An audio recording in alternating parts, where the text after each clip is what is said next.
ഹോങ്കോങ്ങിൽ ദശാബ്ദങ്ങൾക്കിടെയുണ്ടായ ഏറ്റവും വലിയ തീപിടുത്തത്തിൽ മരിച്ചവരുടെ എണ്ണം 44 ഉയർന്നു.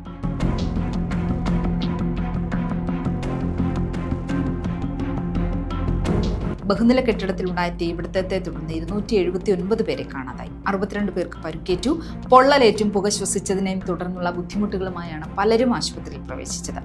മരണസംഖ്യ ഇനിയും ഉയരാനാണ് സാധ്യത. സംഭവത്തിൽ 3 പേർ അറസ്റ്റിലായിട്ടുണ്ട്.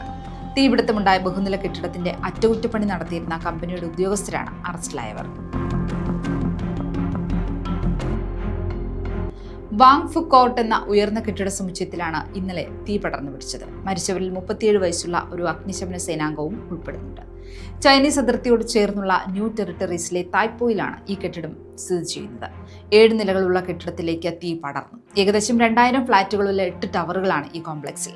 ഉച്ചയ്ക്ക് ശേഷം ആരംഭിച്ച തീപിടുത്തം നിയന്ത്രിക്കാൻ കഴിയാതെ വന്നതോടെ അധികൃതർ അപകടനില ലെവൽ 5 ഉയർത്തുകയായിരുന്നു. അറ്റകുറ്റപ്പണികൾക്കായി സ്ഥാപിച്ച മുള കൊണ്ടുള്ള സ്കഫോൾഡിങ്ങിൽ നിന്നാണ് തീ പടർന്നു പിടിച്ചതെന്നാണ് പ്രാഥമിക നിഗമനം. തുടർന്ന് തീജ്വാലകൾ പല അപ്പാർട്ട്മെന്റ് ബ്ലോക്കുകൾക്ക് ചുറ്റുമുള്ള സ്കഫോൾഡിങ്ങുകളിലേക്കും നിർമ്മാണ വലയങ്ങളിലേക്കും പടരുകയായിരുന്നു.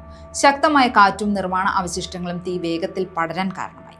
പല താമസക്കാരും പ്രായമായവരായതിനാൽ വേഗത്തിൽ രക്ഷപ്പെടാൻ കഴിഞ്ഞില്ലെന്നാണ് പ്രദേശവാസികൾ പറയുന്നത്. അറ്റകുറ്റപ്പണികൾ കാരണം ജനലുകൾ അടച്ചിട്ടിരുന്നതിനാൽ തീപിടുത്തമുണ്ടായത് അയൽക്കാർ വിളിച്ചറിഞ്ഞപ്പോഴാണ് പലരും അറിഞ്ഞതെന്നും താമസക്കാർ വ്യക്തമാക്കുന്നുണ്ട്. ചൈനീസ് പ്രസിഡന്റ് ഷീ ജിൻപിങ്ങും ഹോങ്കോങ് നേതാവ് ജോൺ ലീയും മരിച്ചവർക്ക് അനുശോചനം അറിയിച്ചിട്ടുണ്ട്. സംഭവ സ്ഥലത്തു നിന്നുള്ള നിരവധി വീഡിയോകളും ഇപ്പോൾ പ്രചരിക്കുന്നുണ്ട്.